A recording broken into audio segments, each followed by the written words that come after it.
Undercover video shows what Chicago police call street gang takedowns. Police say they've broken up 2 drug operations run by gangs on the city's west side.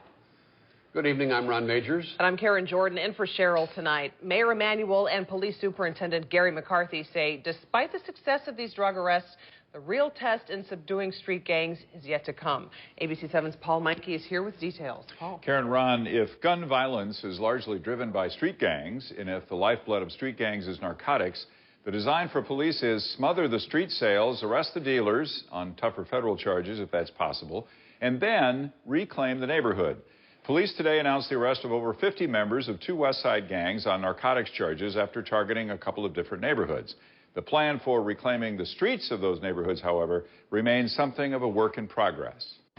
There is no mistaking the police presence today at Laramie and Adams on the west side. Marked and unmarked squads are either sitting or constantly cruising by. A little over a month ago, this was an open-air drug market with, police say, $7,000 a day in sales.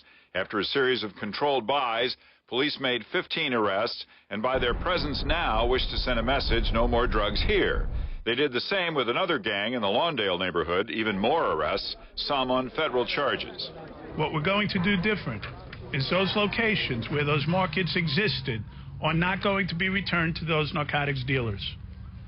That's why we're standing here today with the community and the clergy to not allow the regression of those spots, and there will be a systematic elimination of these markets moving forward. Bust the dealers, shut down the market, the uniforms move in, but then is to come arguably the most challenging part of the equation.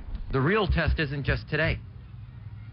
Does the community come outside the church, outside the family room, and reclaim those street corners as ours? The plea and the plan have been to have the clergy and social service groups lead the efforts to reclaim trouble spots. But there does not yet appear to be a detailed plan for how that might work, apart from the mayor today talking about after-school programs and an increase in spending for summer jobs for youth. To do this, it takes money. It takes dedication and it takes money. Yes. Where does it come from? That's a good question for them to figure out. Most churches and social service agencies are not flush with money to support long-haul neighborhood fixes. So the challenge of reclaiming Laramie and Adams, for instance, remains fixed largely on those who live here. The bottom line is it's now or never. It's do or die. If not us, then who? The mayor has used the term backfill to describe the long-haul efforts at reclaiming former trouble spots. It's a huge mix of everything from federal jobs money to the work of neighborhood watch groups. Police Superintendent McCarthy says district commanders will be devising how best to backfill the issue in their districts. Be interesting to watch because typically these operations are back up and running before very long. Right. All right, thanks, Paul. McKinley